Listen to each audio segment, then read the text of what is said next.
Get the girl. Protect her. And bring her back unharmed. I would love to believe that that reaction is the horrific nature of like, no, unharmed? Why unharmed? Smooth.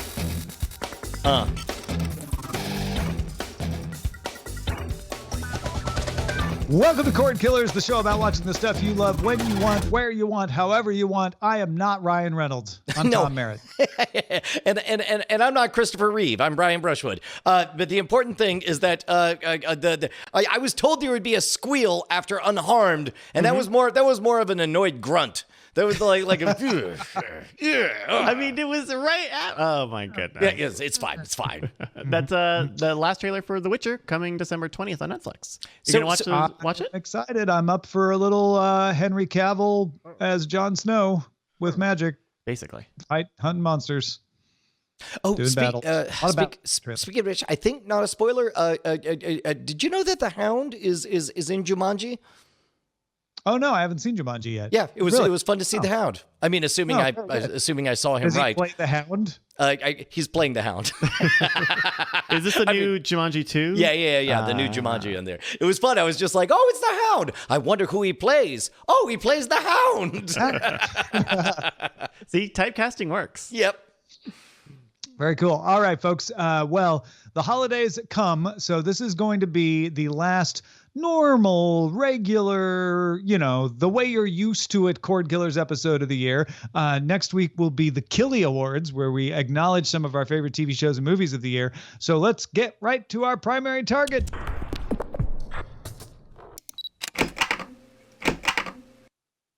Brian, Netflix is testing something really close to what I've wanted for a long time. Let me explain it to you. It's a Watch Now feature that they're testing just on the TV apps. So the ones on the Roku, Apple TV, etc. Not everybody's getting this, but if you get it, the Watch Now button shows up in the profile section next to your profiles, or if you don't have profiles, it'll show up in the sidebar. When you press the Watch Now button, Netflix just plays the next episode of whatever you've been watching. If you really haven't been watching anything, it'll play something in your list. If you haven't been watching anything and you don't have anything in your list, it'll just take something it thinks you like based on its algorithms and play it. The video player then, once it's playing that thing, will give you a new option called Play Something Else in case you don't like what Netflix decided to play for you. Again, a small percentage of Netflix users getting this for the next 1 to 2 months. It's not guaranteed to stick. I think this is a step in the right direction, but not a big enough step for my tastes. Of course, I understand why, if you're Netflix, you would take conservative steps in these various directions. But I think, and maybe this is a generational age thing, and I'd be interested to hear if any of this lands with Bryce. But we've talked before about how in Generation X's youth, if you had cable, the majority of the movies you only saw the last half of because you were changing channels. And you're like, oh, that's that movie, that's that James Bond thing, and then you watch the rest of it. Very rarely did you ever see the beginning because you very rarely did appointment viewing. Nowadays, most people see the beginnings of movies because they intend to, oh, that's that movie that I hear so many good things about. I'm going to give it a try. Oh, wait, that's something shiny over here, or I got a tweet, right? To me, the perfect version of this, and this is me taking something that's already good and already trying to improve on it, but the perfect version of this would be basically some kind of mini game. Just show me a dice. I'm going to press a button. It's just going to start showing me something. And then there's going to be a countdown timer. And at 1 minute, I could do nothing, at which point it'll keep on playing.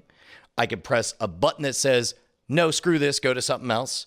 Mm-hmm. Or I could play the, all right, you got me button. So basically, there's 3 actions I could take. One is press a button, says this is garbage, stop showing me this.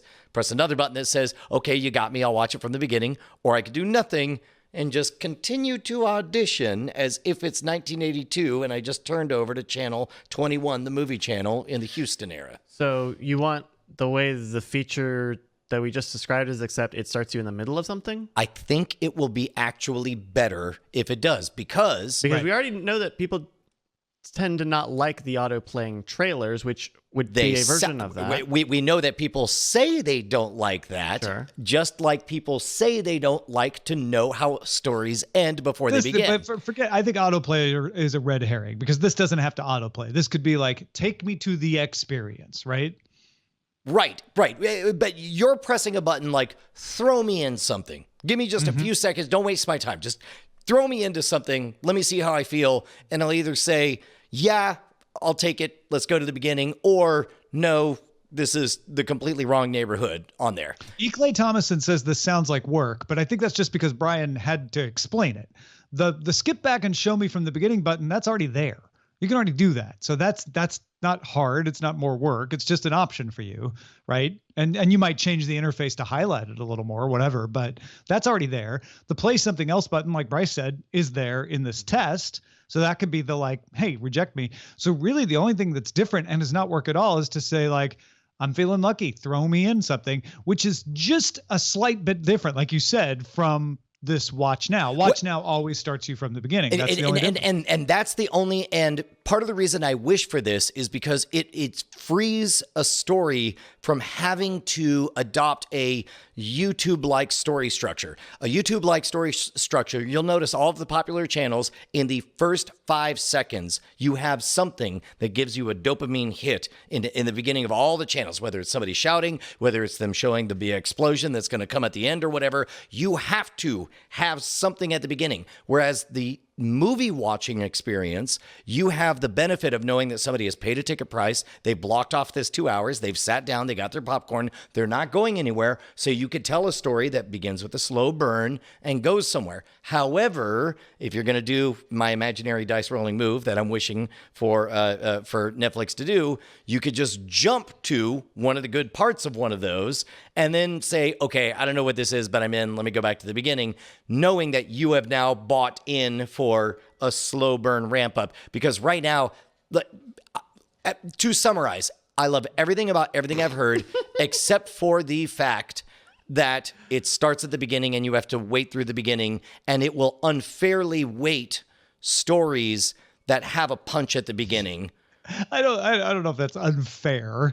But yes, it does weight you towards stories at the beginning, like everything that starts at the beginning, which is the way all this stuff works right now. And so your point is well taken. And for some people, this will be what they want. They won't want to be thrown in the middle of a story because spoilers. Oh my God, I don't want to see it until I've viewed it properly. And there'll be some artistic preservation people like, no, I would never want to be thrown in the middle of something. That's not the way the director intended it. That's horrible. Why would I ever want that? Which is, I think, why Netflix is obviously choosing to test it this way. But all that said, I am with you. I want that option because there's something. Okay, so we're talking about the tyranny of choice here. The tyranny of choice is I see the wall of icons and I can't decide what to watch. Right. And I'm just like, I don't know what to watch. So Netflix is trying to address that here and say, let's take that out of your hands. You know, you want to watch something. We know some stuff about you. Let's play Watch Now and take that out of your hands. But you still, I mean, if this starts playing you the thing you're already watching, that's just a shortcut, right? That's just a magic shortcut. Like, oh, I don't have to navigate through a couple extra screens. But if it plays something you weren't expecting, that's when the magic happens. And you're like, oh, okay, this is interesting. Let me see this. But there's a choice still having to be made there of, but do I want to watch it? And is the slow burn enough? And am I patient? And do I want to wait around for the story to get going? Whereas knowing that you're going to get thrown in the middle was kind of freeing in the old days of channel surfing and the current days of channel surfing, if you're still using cable that way, or even Hulu Live or YouTube TV or whatever, where you're like, let me just see what's on AMC. Let me just see what's on HBO.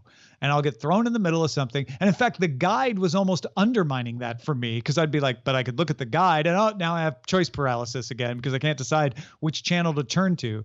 There's something magic about, I know it's the Sci-Fi Network. I know it's the drama network, but I don't know which one I'm going to get until I go there. So think That's about this. So think about this. This is actually a AI analog of a very real experience that I just had with my family. We're in the middle of, as a family, we're all watching Parks and Recreation. And of course, a lot of folks in there have gone on to do amazing other projects.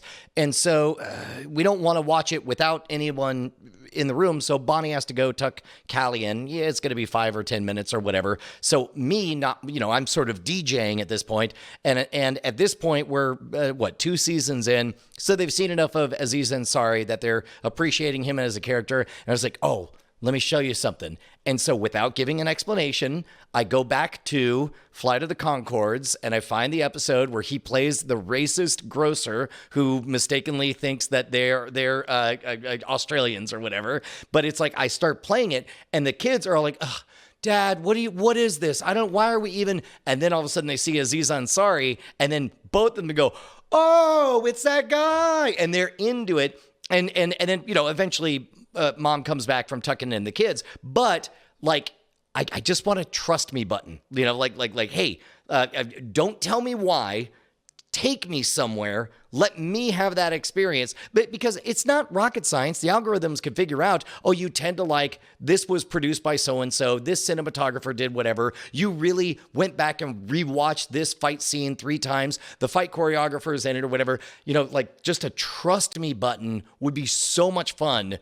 And then from there, it could be all like, well, thank you, that's over. Or, all right, give me the whole movie. See, so the watch now button is trust me. It just starts at the beginning. So you're just saying I want one that throws me in, like has a constant stream going on that we can all join whenever.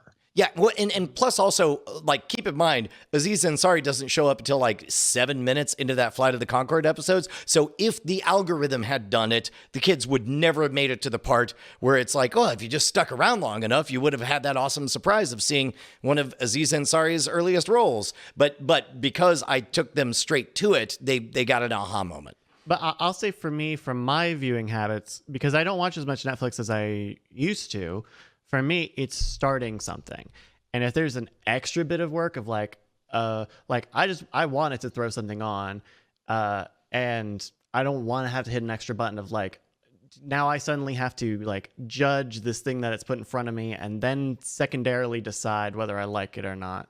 But to take it back to sort of step one, the thing that I worry a little bit about is Netflix has been, in terms of their recommendation stuff, weighing their originals way more than some of their library content, which I understand because they're making a lot of originals.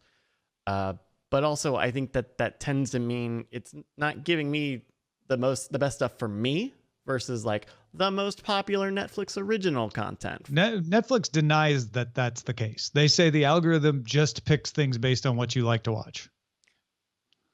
Okay, and I do watch a lot of Netflix. I'm not saying that they're right or wrong. I'm just saying I know. Netflix says they're not favoring their originals, and it's all. This is one of those things where perception may color your. I bet I'm getting these originals because they're spiking the system when they're not. Maybe, like you said, there's just a lot of originals, or maybe the algorithm's just not very good. And it also could be that. So I think more worrisome than hitting this button and never finding something I like because it's not showing me anything fun immediately. I worried that it's just not going to give me good picks, and that's something that you would have to actually try it out. And I think that's why you have to wait. That's why I want to put my addendum on it, is because you have to wait so long to find out whether or not it's a good pick. Whereas I'll watch something bad. I watch plenty of bad stuff. Well, I just need to get started on it. Let me to tweak it. What if there was only one button, which is just a pair of dice, right? You press it, and instead of beginning at the beginning, it begins at whatever it thinks will be the part that'll capture imagination. If you like it, you know how a drag bar works. You drag it back to the beginning and you go back and watch from the beginning. If you don't if you want to keep watching where it is, well, this is where you are. You can keep on watching. And if you hate it, then you just press that wonderful dice button again, and off you go to the next random thing. Well, Bryce? No, because I don't want to be the judge. If I'm saying here, take the wheel. Okay. So here's what I think is happening. Brian is describing a new feature that Netflix could test. Yeah. For his use case. But then Watch Now that they're doing now Is is already for a different use case. And Bryce, I think you're saying I'd rather have the Watch Now. Yeah. Right. Of the two, anyway. Yeah. Because I'll watch bad stuff. I watched The Island I think I watched 3 of those episodes of that very bad Lost ripoff. But I watched them. I chose to keep watching them. And so I just need to get started. And I also wouldn't be surprised if, what they're trying to get out of this data test is getting people to keep watching something, even if it's not very good. And they want to get them past the screen paralysis where they look at the screen and go, oh my gosh, I don't know what to do. I'm just not going to watch anything. Right. And I think Watch Now has a good chance of getting you past that. And for most people, it's just going to pick up one of the things they were watching before and they're not distracted. And that's great. I am fascinated with Brian's idea of give me something I can join in the middle. And I wonder if that's because we're old and used to that from our youth. So those of you who are younger than 30, please write in cordkillers@gmail.com. Now, Brian, know if you're unless you also agree with interested. us, in which case also go ahead and write in no matter what age you are. No, if you're old and you agree with us, that doesn't do us any good. We already know. It really what you does think. us a You're lot exactly of good. like us. Just being told that we're right and that you happen to be over 30, that's fine. Totally fine. Now, Sure. We won't read that one on the show, but it'll make Brian and I feel better. That's definitely true. so one last thought. You watch mostly on desktop, right, Brian, for Netflix? Oh, yes. Or TV, I guess. Even TV, because TV, this... Yeah, correct. The mobile version of Netflix has stories. They're like stories thing, which is mostly just random of a bunch of stuff that they've made mobile trailers for. And I feel like that's very similar to what you're describing, is if you just hit that thing, But that's a trailer, not a scene. But I think those are effectively the same thing. Oh, that does sort of tie back into what we were talking about last week, because I sat down and watched 10 trailers. Took me over half an hour. Kind of felt like I was like, well, I just watched the 30 minutes of What's on America's Mind show. Here I am. Yeah. All right, folks. If you want to make sure that we do get your email and potentially read it on the show, you have to make sure there's a show. And the way to do that is $1. That's all. Just $1 per episode. Patreon.com/Cordkillers. It's painless. It's fun. It's easy. You get some perks. What's not to love? I mean, among those perks, and look, that After Talk segment is getting pretty good. I just realized I probably shouldn't sell it too hard because it's not going to be a very long After Talk since we're immediately going to pre-record next week's But Killies. there's a whole archive of great After Talk episodes, Brian. That they can only get on Patreon. Good save. Good But save. don't stop there. Go get the old After Talks. If you become a patron, you get the old stuff as well as the new stuff. Early access to Spoilerin time. Throw us a buck, please. Patreon.com/Cordkillers. Let's talk about how to watch. All right. Hulu is launching a new kind of advertisement. Now, this will be an exercise, I think, for most of us in trying to remember what it was like to only watch Hulu with ads, because if you pay for Hulu without ads, this is not going to affect you. But if you watch Hulu with ads, there's going to be a new ad on that level that uses some machine learning to try to tell when you're binge watching a show. It'll then play a contextually relevant ad that acknowledges that, hey, we know you're binging a show.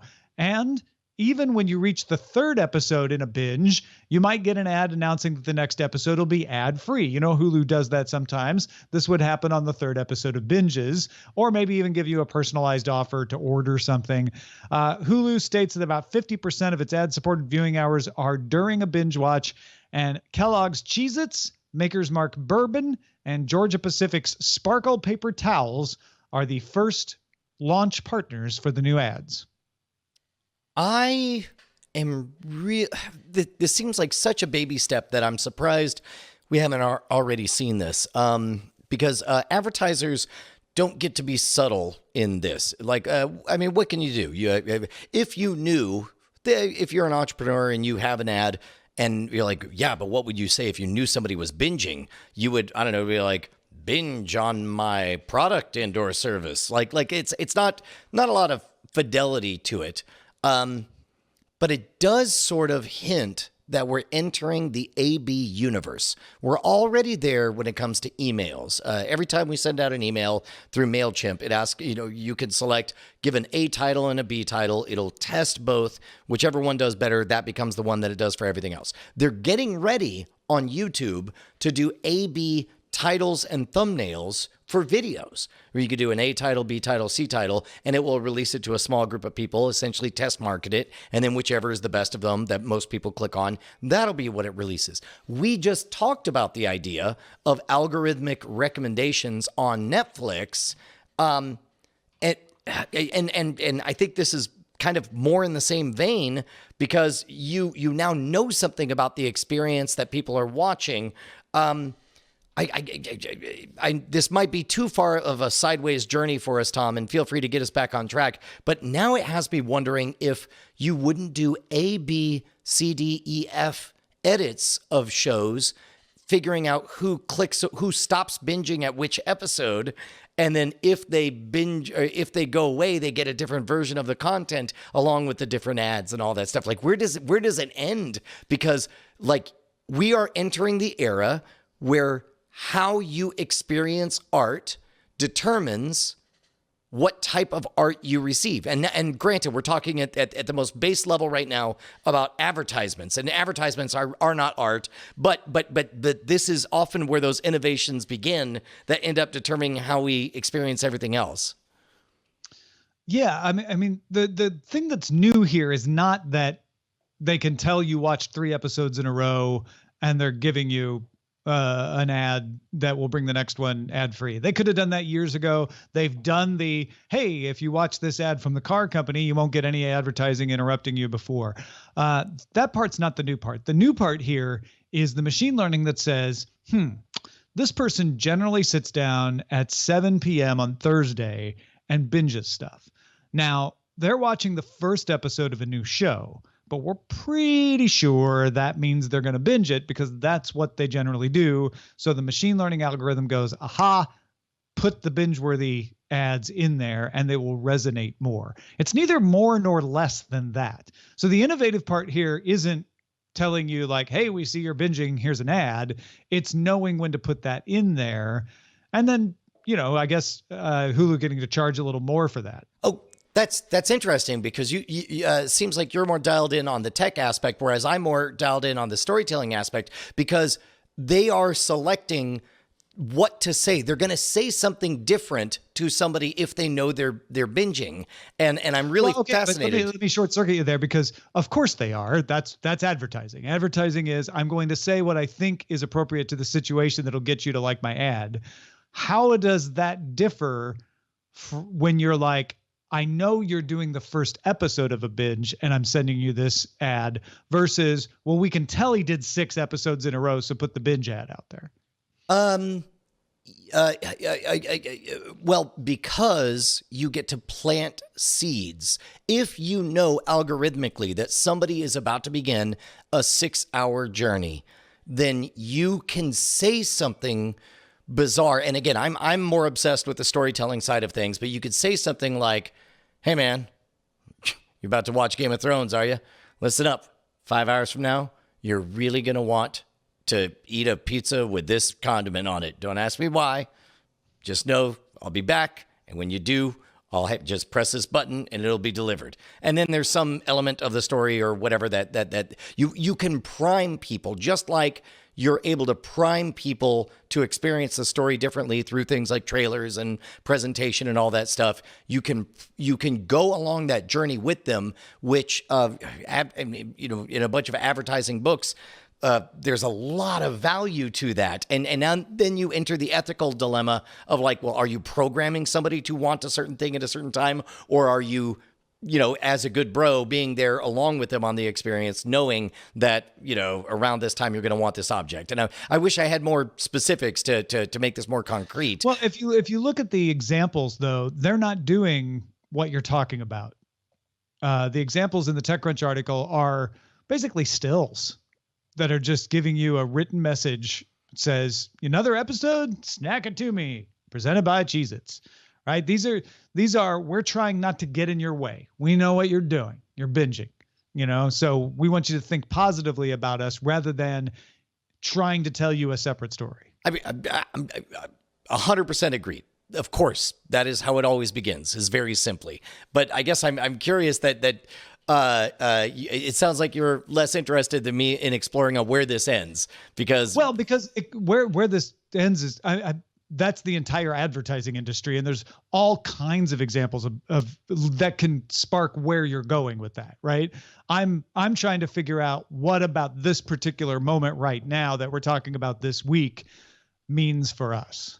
I mean, right now. It's essentially nothing. I mean, it's a difference between, if you're sailing this way and then you tilt 2 degrees left, but it'll make a big difference on where we end up. I guess that's why I want to project way into the future of where this ends up. Well, I'm not sure this really changes that or not. I'm unclear on whether this is the significant moment, but I think for the people listening to Cordkillers right now, this will be something that'll be interesting for them to have in their head, that is coming, like, oh, you may get less interruptions. They may be less intrusive. And I think that's a positive for somebody who's trying to decide what kind of service they want to pick to watch their stuff right now. Oh, that's interesting. I guess this is because this is the perspective I always come at this stuff, which is, what is the person who's going to be sitting at home using the thing going to think of this? Yeah. Yeah. I guess it would never even occur to me. Like, it's such a slight change in the current experience that it would never even occur to me to do it. I guess that's part of why I want to project into the future, because it seems like there would be a stair step of, it starts with, hey, you're binging, that's cool. Next up, it's like a character saying like, oh my God, didn't you enjoy that thing? Get ready for the next thing. I'll get out of your way. Go, keep going. Also buy Cheez-Its. And then eventually it becomes story shaping or whatever. Mm-hmm. Yeah, the story shaping thing is a really interesting thing to wrap your head around, because, again, good advertising doesn't make you turn it off. When people are like, I hate ads, it's like, you're seeing properly targeted ads then, because ads that are properly targeted are usually, not always, but usually things you're like, oh, that's interesting. I'm glad I know about that now. Right. Right. Yeah. All right. Let's talk about what to watch in Under Surveillance. Not like real estate. It's all about location. Under Surveillance. Warner Brothers Studios announced the 4th movie in the Matrix series will arrive in theaters May 21st, 2021. Warner Brothers also announced the Flash movie starring Ezra Miller will arrive the year after that, July 1st, 2022. The Leonardo DiCaprio produced Akira series based on the manga has been shelved for the moment. Keen-eyed listeners will notice that The Matrix is getting the slot on the schedule that Akira used to have, May 21st, 2021. Also interesting about May 21st, 2021 is Lionsgate is putting out John Wick Chapter 4 on that day. So, hey, Keanu Reeves double feature. That doesn't seem like a good thing. That seems like the move a rude neighbor would make. Like, right? No, totally. This is like, hey, so we've got John Wick May 21st, and then Warner Brothers comes along and goes, oh, do you? We're going to put The Matrix out on that same day. If they're gonna compete, that's what you would compete with, 2 movies of equal like love and value. Yep. A 4th John Wick and a 4th Matrix. The question is, will Lionsgate stick with this date? I have to think that Probably, right? Unless they bump it up. Well, here's the good news is they have a long enough runway that they can wait to see how far in the Mexican standoff they get before they have to say, oh, wait, no, Matrix fever is at an all-time high. The buzz we're hearing behind the scenes is that this is going to be super great. Yeah, let's go ahead and blink because this is the 3rd movie in a franchise, where we tend to do the same thing every time. Or likewise, they were like, oh, stuff we're hearing, not so great. I think we're going to be the ones who are going to refuse to blink on this one. Yeah, I kind of feel it'll end up with Wick moving, but I think you're right, Brian, that it won't happen right away. They'll kind of wait it out to see if there starts to be negative buzz about the Matrix. Then they might try to hold fast. Matrix might end up moving. Maybe Matrix runs into production problems and has to move because it's going to be delayed in the edit. I mean, those things happen too. So who knows? Yeah. I think we need a new word for renewed in the streaming area. I always see these stories about renewals, and to me, renewed for a show implies that the series did well, and because of that, it's coming back. That's traditionally in broadcast television and even cable television how it's been used. But streaming services often greenlight additional seasons for reasons that have nothing to do with performance. It's budgeting and scheduling, and they're like, well, we can definitely budget season 1 now and give us a couple of months, and then we can budget out season 2 and greenlight that one. So Picard, which CBS has approved for a 10-episode second season, has been renewed even before it aired, because it doesn't air on CBS All Access until January 23rd. Anyway, it was a long soliloquy about the word renewal, but the point of this story is, hey, Picard's going to get a second season. Which is great. I'm very thrilled even before seeing the first season. But also, what's funny is my first instinct was to say, well, what about revived? But revived implies that it was dead or asleep. Like reawakened wouldn't make sense because it never went to sleep. It hasn't even come out yet. Extended tends to sound like what you... Like it was originally only supposed to be this long, but now it's going to be longer. Well, which, by the way, when things are extended, that usually implies longer than you would like. You know, like true. That too. Right. I like saying such and such has approved a second season, because I feel like that's what's really going on. Is not so much like, should we do a second season, but they're like, yeah, we're probably going to want to do 3 to 5 of these.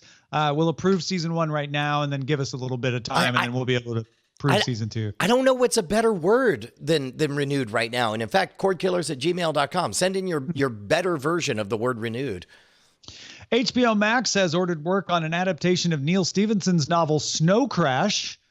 Scott Pilgrim's Michael Bacall will write and co-run the show with the L Word's Angela Robinson, and Joe Cornish will direct. So getting more sci-fi novels being turned into television shows at the various streaming services. At least that's one interesting aspect of having all these choices. This is one of those that's precious enough to me that I'm very cautious about my enthusiasm, because I've reread it like 3 or 4 times now, and it's amazing because the first time you read it, if you've not read Snow Crash, in the vein of Blade Runner, it's very much a sci-fi dystopia. But then you read it again, you're like, nope, this is a framework, an accurate prediction of what life online will be like 20 or 30 years in the future. Then you read it again, you're like, oh, wait, despite the fact that they're trying to make this look horrible, they're kind of describing an anarcho-libertarian paradise with some ugly side effects or whatever. Like, it's a great, great book, and it really holds up. If you've not read it, read it now before, and, understand it was written in the early 90s. So, some things they get right, sometimes some things they don't, but I'm very excited. Every at-bat could be a home run. For everything that's a terrible adaptation of a thing you love, every so often you get a Game of Thrones. And who gets to operate the metaverse in licensing with HBO Max? That's what I want to know. Oh, Apple no. TV Plus. Oh, wait, no, hold on. It just happened, Tom. The thing that I feared happened just happened. They're blurring the lines. I only heard the words HBO. I didn't hear the words Max. And I gave it an unfair upgrade in quality, forgetting that it's WB Prime that this is on. What if you're mad. giving it an unfair downgrade because it's on Max? I mean, did you not like Scott Pilgrim? I'm going to stop talking. I'm going to stop talking. I bet it'll look great next to reruns of Friends. Oh I think it'll be great. Well, no, hold on. Now, if you're going to say that, then you have to downgrade every Netflix show, do you? Well, I don't know. All right.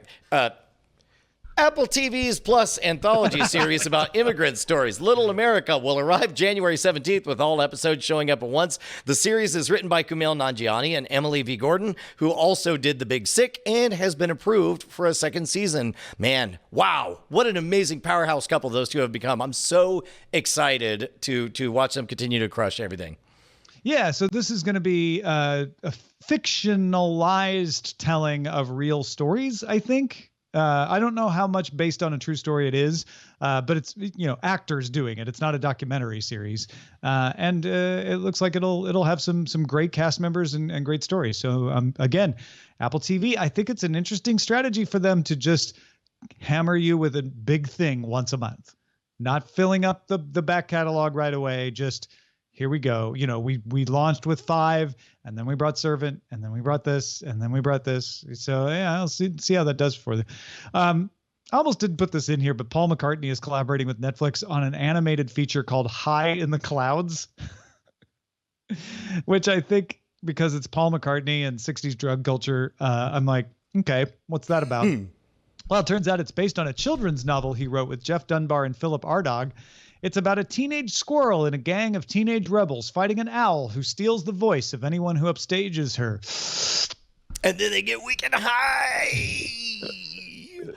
In the clouds, man.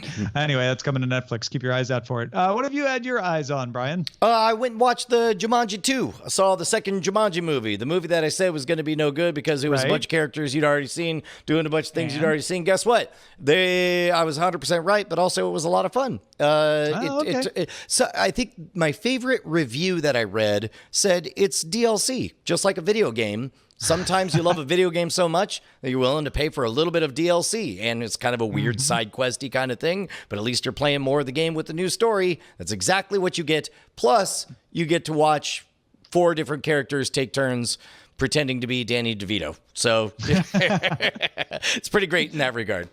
Well, Jumanji, the last Jumanji, the return to the Jumanji universe shouldn't have worked either. Oh, but it was great. Seeing, when I saw that, I was like, oh my gosh, this is unexpectedly joyous and fun.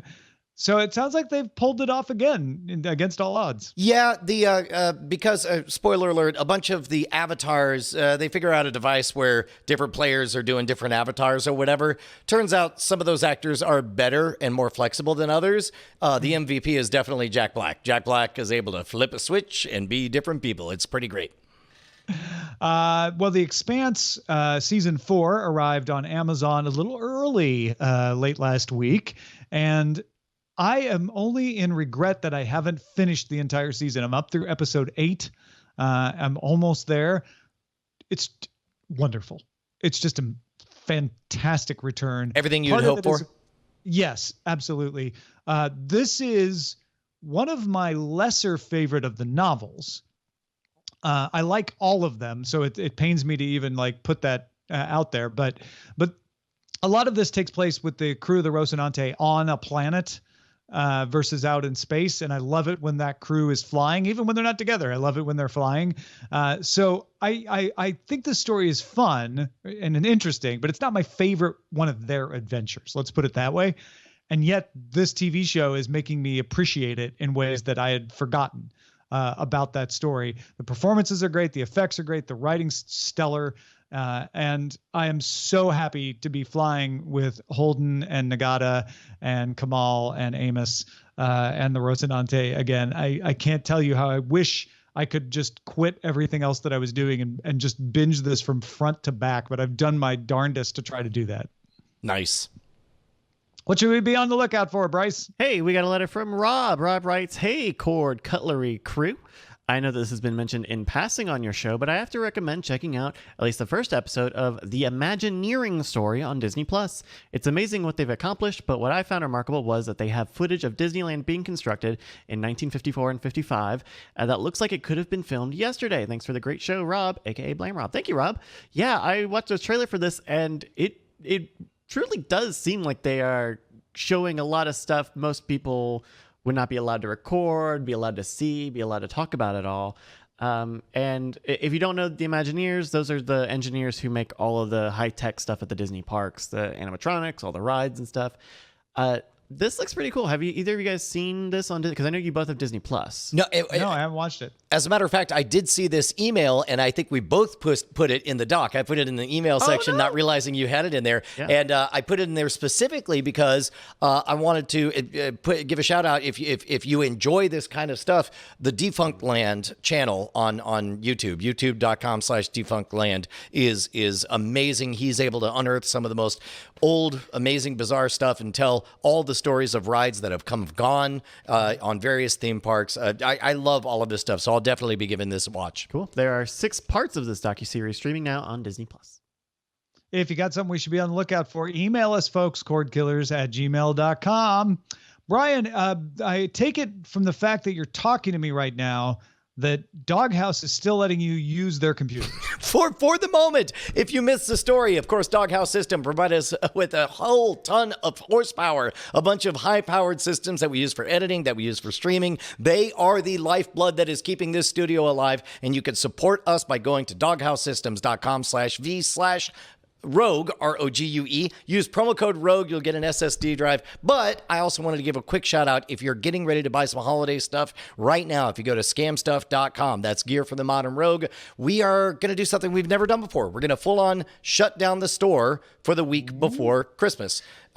Basically, the distraction of everybody coming in last minute makes it harder for all of us to make sure that we're getting everybody everything that they ordered right on time, because we understand that this is all a very time sensitive thing. So if you're listening to this right now, sometime on December 18th, 2019, we're going to shut down the store, and we're not going to open again until we get to Christmas. And so please jump ahead, get in there as soon as you can. And everything must go. I mean, well, sure. I mean, come on, everything must go. Fire sale. We have extended the holiday pricing, but I heard an article that like most retailers, I think it's because Cyber Monday and it actually took place in December this year. I think that there's not been a big spike as in previous years. So I think just in general, everybody's like, screw it, keep the prices low. So I guess that's the trend right now. I was on Amazon last night, and they were like, still got holiday prices. And it's like, oh. And to be honest, that's also kind of feeds into our decision of why we're shutting down the store. Is like, let's just pick one day, cut it off, and then just, we're done. Because the last thing I want to do is raise prices right before Christmas. No, do it. Gouge them. Gouge them. It's the American way, Brian. All right, let's move on to the front lines. Front lines. CEO of Warner Media John Stankey told a conference in New York last week that Disney Plus is a great product, but he says it's not that deep. HBO Max, on the other hand, will focus on, quote, keeping all members of the family engaged. Stankey continued to say, we're making sure that there's a good, stable offering for the late teens and 20-something. Stankey said he's talking with cable operators about bundling HBO Max with broadband offerings. I don't know that, for me personally, anything could have landed worse than that, because for the first time in the lifetime of my children, we have appointment viewing every Friday night to watch The Mandalorian. In my lifetime, we have never gathered together once a week to watch a television show for the entire family that all of us have loved. Of all the places to try to stab at Disney Plus, I don't know that they could have picked a worse one. The reason he's doing this is there are people out there saying, I was excited about Disney Plus, but other than The Mandalorian, I really haven't watched much because it seems to be for families. And what you're saying is, I'm a family, so it's working for us. Fair enough. But, I mean, it lands with everybody in the family, and most of the people that I talk to who love the show don't necessarily have kids. But Netflix says The Irishman was watched by 26.4 million households in its first 7 days on the streaming service. Bird Box got 45 million views on its first weeks. Ted Sarandos said the company anticipates 40 million in the first 28 days. A watch means at least 70% of the movie was viewed. That's 2.5 hours or so for The Irishman, which is saying something. Nielsen estimates 18% of day one viewers finished the movie. It's really weird to hear these kind of metrics, which makes sense in a YouTube world. I mean, if you get 80% of your video viewed, congrats, you're beating the average, right? It's weird to hear that about feature films, because feature films, I assume very few people buy a ticket, go to the theater, sit down, get their popcorn, and then leave 70% of the way into the movie. But it was a meme. It was a viral meme of like, watch The Irishman in these 4 segments because it will work as a mini series that like a Bird Box didn't do. Right? No one. Yeah, I mean, the 70% thing is just the way Netflix says. When we say views, we don't mean they started it. We mean they got at least most of the way through it. The news here is it got 26.4 million households in the first week. And then the secondary news to me is that's half Bird Box. So I don't know what that means, to be honest. Marvel merged its Marvel TV unit into Marvel Studio last week. Marvel TV didn't do all the TV shows. They did some of the TV shows, most famously Agents of S.H.I.E.L.D. Marvel TV's SVP of current programming and production, Kareem Zeich, and some but not all of his team, there were some layoffs, will join the Marvel Studios group to continue to oversee the current TV shows in production, though that team will not continue to get TV shows. So the 4 animated series and the live-action Hellstrom coming to Hulu will still come to Hulu, and Agents of S.H.I.E.L.D. will still have its last season on ABC. But those Disney Plus shows, WandaVision, Falcon and Winter Soldier, etc., those were never under Marvel TV. They were under Kevin Feige. So, I mean, it's safe to say that Marvel/Disney continues to try to consolidate everything they can into a single vertical, right? Yeah, Feige getting named Chief Creative Officer last summer was the writing on the wall for this. It is all coming under his lovingly gauntleted fist. His bejeweled fist. Yes. Multiple Wall Street brokerages have cut ratings for Netflix stocks. Needham and Company justified the rating change based on a prediction that Netflix would lose 4 million subscribers next year due to competition with other streaming services. I wonder which ones they mean. Netflix's decision to not take advertising while charging $9 to $16 a month played a part in the evaluation as well. Man, it's so weird because, like, on the one hand, I understand if you're an investor, all of that stuff matters and you're not maximizing profits and all that stuff. But for me, I tend to look at things through running a sustainable long-term business point of view. And what Netflix is doing is right. And investors be damned. Like, wait a minute. Hold on, Brian. Accidentally, Netflix filed with the SEC Monday, and it just happens to have its subscriber numbers broken down by region. What a coincidence that this happened the same day. Revenue for Netflix in Asia Pacific has grown 153% over the past 2 years with a total of 14.49 million subscribers. It's their fastest growing market. Europe and the Middle East revenue rose 105% over 2 years with Q3 subscribers at 47.4 million. Latin American revenue rose 71% with 29.4 million subs. And of course, the big market, US and Canada, rose 57%, the slowest growing market over the past 2 years, but with the most subscribers, 67.1 million subs. Interestingly, average revenue per user is the highest in the US and Canada, where it's been established the longest, at $13.08 a person. EMEA, the European Middle East market, is $10.40, Asia Pacific $9.29, and Latin America $8.63. I do think that's a really interesting idea that you would price something not based on what is necessarily profitable for that region, but what will seduce the maximum number of people. Because at this point, I would say Netflix is fairly not only entrenched in the buying habits of most Americans, but into the American psyche in general. And so if that's your play to do the exact same thing, then yeah, maybe take a loss in various regions as you provide high quality targeted content to each of them. Yeah, I mean, remember, price is, I'm saying this to others, not to you, Brian. Price isn't just based on the cost of your good, right? Your price is also quite a bit based on what you can sell it for. And in India, you can sell it for a lot less than you can sell it in the United States. Just a fact. Yeah, and also who you're competing with and so on. Right. Google released Android 10 for Android TV, which mostly has security and performance improvements. At the same time, Google released the ADT3 HDMI 2.1 dongle for developers. It's a full Android TV platform with a quad-core ARM Cortex A53 CPU, 2 gigabytes of DDR3 memory, outputting 4K HDR at 60 frames per second. The device might be used in white label devices for TV services or provide a platform for a new Google-named Android TV device in 2020. Forgive me, it's been a bit since I've been on a tech network, but white label means for OEM. Unlabeled, you could slap, anyone could sell it. White label means we aren't putting our own brand on it. We're making it for someone else to put their brand on it. Right. Got it. Basically. Those of you who've been dying for a really good Android TV device, there is hope yet. Let's get to dispatches from the front.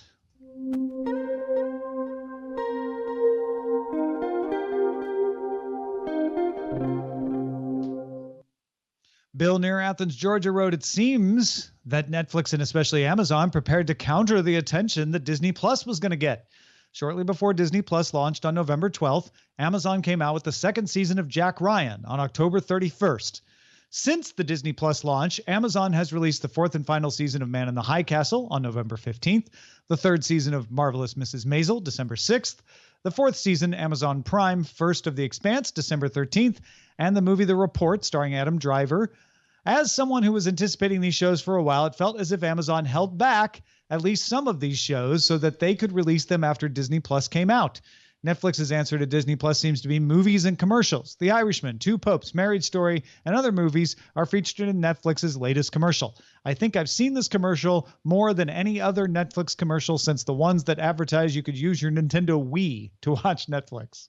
This is such an interesting idea that I hadn't considered, that maybe there's a tactical advantage to not playing to win, but instead playing to spoil. So in this case, let's say without any spoken agreement between Netflix and Amazon, even though they know that that release schedule will have them up against a very popular new service, and it's going to be harder for them to get eyeballs on this top quality programming that they all spent a very lot of money to do, but they know that if they both do it, they know that they can act as a spoiler to reduce the attention buzz. And keep in mind, part of this is fueled in my mind because there's no time of the year in the retail space where it's harder to grab everybody's attention than, you know, during the holiday season. It almost, I think there might be something to this where it's like the goal is let's make it so noisy that we reduce just by 10%, 20%, 30% the amount of press and talk and attention and eyeballs that Disney Plus is able to get. Sure. You don't think so? You think? Not at all. Oh, really? No, I'm sorry, Bill, near Athens, Georgia. It's not a bad thought. You're certainly looking and seeing a bunch of things you like and wondering like, wait, why are these all coming out at the same time? And the fact is, look at last year when there was no Disney Plus, you'll see a similar clustering. Certainly Disney Plus coming out and knowing it was coming out November 12th affected release schedules and affected marketing. I'm definitely not trying to say that. But all of this wasn't just because of Disney Plus. You're going to want to put these things out at a time when you think people are going to have the chance to watch them. You're going to want to put them out away from things that people might watch instead of them. So that's why the movie schedule was such a big deal for having John Wick and The Matrix, right? You don't want things on at the same time. So really, the November 12th launch of Disney Plus was just another date to consider. Well, we don't want to launch anything on that date because we know Disney Plus is going to get the news cycle. So let's make sure to get Jack Ryan out a couple of weeks ahead of time. That'll give it space. Let's make sure that we get Man in the High Castle shortly after because that audience is pretty dedicated. We obviously wouldn't launch it on the 12th, but close. It's okay to have that one close. I just don't think it's as causative as Bill might. Yeah, and I do feel like what looks like a master plan often boils down to somebody casually saying, hey, we got to pick the 12th or the 24th. Here's the trade-offs. We're probably going to get more numbers on that night if we do X, but we'll add to our ongoing campaign to distract. If you're willing to take fewer numbers on release, it will help us to continue to fight on the broader front. Which do you want to do? So I'm with you, Tom, that I don't think there's a master plan, but I don't know that I'm willing to say that this thought wasn't considered going into it.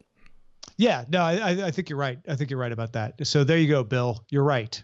Partly. But also you're wrong. All right. Next week we are hosting The Killies, our year-end Best of TVs and Movies special episode.